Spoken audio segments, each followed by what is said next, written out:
Hamas की बात को मैं आगे से कंटिन्यू करना चाहूँगा कि फॉर एग्जांपल जिस तरह हमास कह रहे हैं ना कि हम लोग म्यूज़िक सुनते थे रात भी दिन रात भी, मैं भी खुद ऐसे ही था। मेरे लिए ना एक बड़ा शॉकिंग वाक़या था कि एक शेख थे, उन्होंने ये इंसिडेंट बताया कि जो लोग बहुत ज़्यादा म्यूज़िक सुनते हैं ना तो डेथ तो देखे आनी है, मरना मैंने भी है, आप सब ने भी मरना है। डेथ के वक्त आप सल्लल्लाहु अलैहि वसल्लम की एक हदीस है कि जो इंसान इन्नमल अमालु बिल ख़वातीम, यानी हमारे जो अमाल है ना वो जब ख़त्म होंगे ना उस हिसाब से जज किया जाएगा। यानी इसका मतलब ये है कि अगर मैं म्यूज़िक सुनते सुनते रात को मर जाता तो क़यामत वाले दिन जब मैं उठाया जाता ना, सब लोगों को अपनी अपनी पड़ी होती, मैं तब भी म्यूज़िक हेड बैंगिंग चल रही होती मेरी तब भी। तो हमारी यूथ को ना एटलीस्ट थोड़ा सा ये सोचना चाहिए कि देखें मौत से कोई भी नहीं फरार हो सका। पूरी कायनात में ना कोई भी इंसान या कोई भी इवन फरिश्ते जिन्नात कोई भी मखलूक मौत से नहीं भाग सकती। तो we should prepare for it. आपको एक स्कॉलर का वाक़या मैं आपको बताने लगा हूँ। एक there was an old guy, वो ना अपने डेथ बेड पे थे, तो लोगों ने ना कोई सिंगर था, अरेबिक सिंगर था या थी, उसका एक सॉन्ग्स लगाए हुए थे, बहुत बीमार हैं, अबाउट टू डाई। एक स्कॉलर आते हैं, वो कहते हैं अल्लाह का खौफ करो, ये बंदा मर रहा है और तुम यहाँ पे गाने सुना रहे हो उसको। तो उन्होंने कहा चेंज करो जिस तरह हमारा ट्रेडिशन है ना कि जब जहाँ पे हमने अपनी मर्जी से दीन घुसाना होता है, हम दुकान सुबह खोलते हैं, हम 1 घंटा कुरान की तिलावत लगा के समझ कुछ नहीं आ रहा, बस वो एक ट्रेडिशनल एक फॉर्मेलिटी पूरी कर रहे हैं। तो उन्होंने भी फ़ौरन से ना चलो जी एक कैसेट निकाल के कुरान की कैसेट डाल दो। वो डाली तो जो बंदा अपने डेथ बेड पे था वो कहता है बंद करो, ये क्या लगा दिया तुमने मुझे, वापस वही लगाओ, वही गाना वापस लगाओ। एंड लिटरली वो गाना दोबारा लगाया गया और उसकी रूह परवास करी।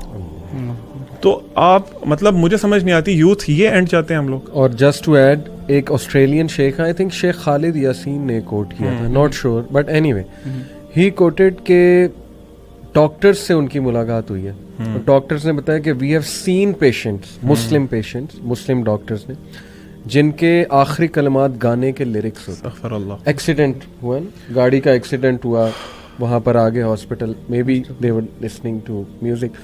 तो अल्लाह माफ़ करे, देखें कलमा आएगा ही तब जब may be you have fulfilled the conditions of कलमा। बाकी अल्लाह की रहमत जिसको चाहे माफ़ कर दे, इसमें को हम होप भी दिलाते हैं। ऐसा नहीं कि हम बहुत ज़्यादा होपलेस कर रहे हैं, लेकिन यू शुड नो कि the way you live will decide how you die. ये तो बहुत बेसिक सी बात है। तो एक बात और ऐड कर दूं, हमास आपने जो अपना एक्सपीरियंस बताया, एक स्टूडेंट, फीमेल स्टूडेंट हमारी क्लास में एक आती थी, बहुत आज से 4-1 साल पहले की बात है। She was into music a lot, in fact so much कि वो म्यूज़िक पे डिग्री कर रही थी कहीं बाहर से, और उनकी कोई दोस्त उन्हें लेकर आई थी हमारे पास। उन्होंने मुझसे सवाल किया म्यूज़िक के ऊपर, मैंने कहा आप कुरान सुना करें। Do you know what she said, and I appreciated कि you are being honest. She said कि मुझे कुरान सुन के नहीं वो फील आती जो आप जो म्यूजिक से आती है, नहीं आती, सीधी सी बात। बल्कि यहाँ तक सख्त अल्फाज जो आपने कहे कि मुझे तो कुरान खटकता है, अल्लाह माफ़ करे। तो उस वक्त अल्लाह ने ही ना मेरे जहन में एक लॉजिक थोड़ी सी डाल दी अल्लाह की तरफ से।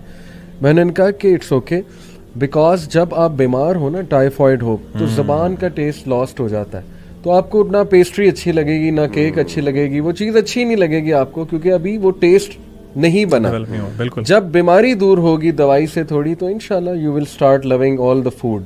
उस बीमारी में आपको फूड अच्छा नहीं लगेगा। तो it worked, kind of worked for her. मुझे नहीं पता क्या फिर आगे हुआ, लेकिन एनीवे उस टाइम अल्लाह ने डाला। तो वही बात है कि जिस स्टेट में आप हैं, हम अपने आप को देख लें, हम जिस स्टेट में थे। बल्कि मैं आपको वो कोट भी कर देता हूँ, एक बड़ी फेमस किताब है, किताब का नाम बड़ा फजूल है, learn the art of not giving a dash, anyway, लेकिन ये बड़ी मशहूर हुई। तो उसमें एक चैप्टर है Newton's third law of emotion, ये उन्होंने खुद अपनी तरफ से टाइटल रखा है, लेकिन साइंटिफिक रिसर्चेज उन्होंने कोट की। चैप्टर का एंड में नीचे टैग लाइन है कि your identity will stay your identity until a new experience acts against it।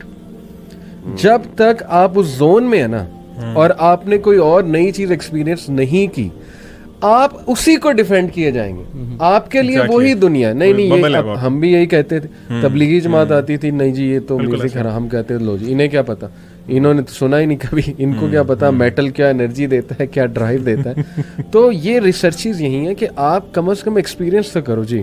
अच्छा, मैं एक अपने दोस्त के एक्सपीरियंस शेयर करूँगा। मतलब उसने मुझसे सवाल किया था कि यार आप, कोई इंसान सॉन्ग सुनता है, चले वो कुरान भी सुन रहा है और साथ साथ सॉन्ग भी सुन रहा है, क्यों आप जज कर रहे हैं किसी को? उसकी पर्सनल चॉइस है।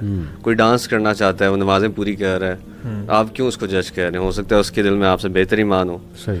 तो उस वक्त मेरी अकल के मुताबिक जो मैंने उसे जवाब दिया था ना, वो यही मैंने कहा था कि यार अगर तुम डांस कर रहे हो, सॉन्ग सुन रहे हो और तुम्हें उसी में मौत आ जाए और तुम उससे सेटिस्फाई हो तो तुम सुनते रहो। बेहतर पैरामीटर उसको जज करने का ये है कि आप देखो कि मौत अगर मुझे इस हालत में आ जाए तो क्या मैं कंफर्टेबल हूँ, मैं जाऊँगा इस दुनिया से वो काम करते हुए।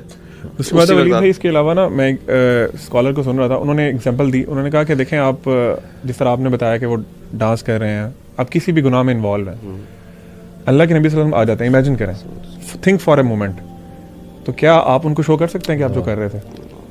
देखें इस एलिमेंट से ना उनका भी रेप्यूटेशन हो जाती है, जो समा और इस तरह की जो जिसको एक इस्लामिक एलिमेंट टच देते हैं म्यूज़िक को। मैं इसकी बहस में नहीं जाना चाहता, लेकिन आप खुद देख लो कि मैंने एक दफ़ा कहा, मैंने कहा अगर वो जो मतलब यानी हज़रा में वो मतलब यानी इस तरह ज़रबें लगा रहे होते हैं, मैंने कहा अगर तुम लोगों को हज़रत उमर देख लेना, उन्होंने सोटी पकड़ लेनी है, उन्होंने डंडा पकड़ लेना है और आप लोगों की हरकतें देख के कहना कि ये तुम लोगों ने दीन के साथ किया, ठीक है ना? क्या सहाबा ये करते थे बैठ के? Hamas criteria is very simple, जिसने मेरा बबल तोड़ा था। वो एक कोट है ना कि if you want to see a tree look at the fruits it's producing. Yes, exactly. Musicians, Sufi music की मिसाल ले, how much is it helping themselves? Most musician, बल्कि most मैं कहूँगा 90% they are into girls, they are into affairs, they are into haram stuff, they are into drugs. इनके अंदर paedophilia भी बहुत, पीडोफिलिया वो तो फिर बहुत ही रॉक स्टार के अंदर बकायदा ये फिनोमेना उन्होंने काफ़ी नोटिस किया। They are into depression, they like to wake up at night.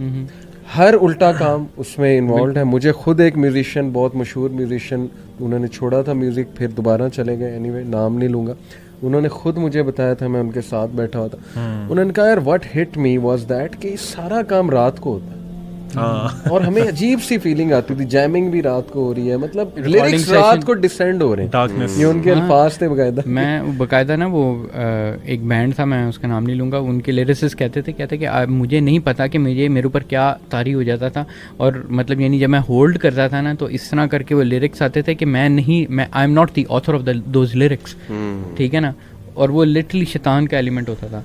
अच्छा एक और सॉरी मैं बात कर रहा हूँ कि वाकई में जो आपकी बात में ही मैं ऐड करना चाह रहा हूँ कि आप जो जानता है अंदर से, जो म्यूज़िक इंडस्ट्री को जानता है, हमारे पास वो बंदे आए हुए हैं, हमने भी उनसे भी मुलाकात की है, वो आपको बताएंगे कि अंदर ही क्या है, ठीक है ना इनकी हरकतें सीधी होती हैं, ठीक है ना डिप्रेशन के शिकार होते हैं, और उसमें एक्सट्रीम किस्म का ईवल एलिमेंट। एक और चीज़ ऐड कर लें, इनमें कंपटीशन, कट थ्रोट कंपटीशन की वजह से बैक बाइटिंग, ये मैंने खुद देखा है। बैंड्स हमने भी बनाने की कोशिश की और एक दूसरे से उस लेवल की नफरत कि अगले का डाउनफॉल जो है ना उसके लिए साजिशें करना, ये वो कल्चर है। बिल्कुल, क्योंकि इसमें मॉरल्स तो है ही नहीं ना, म्यूजिक या सॉन्ग्स में कौन से मॉरल्स सिखाते हैं? तो जब मॉरल्स ही नहीं है, उनके अपने मॉरल्स नहीं है, तो फिर वो जो मर्जी करे। और वही कहें कि ये वो अपेरेंटली कई दफा आपको मॉरल लगते हैं कि जी क्योंकि लिरिक्स बड़े मॉरल हैं, ये वो अंदर से उनकी लाइफ जाके देखते हैं, हसद करने लग जाना। कई सिंगर्स हैं उनका मर्डर हो जाता है, ये जो अभी बता भी रहे थे,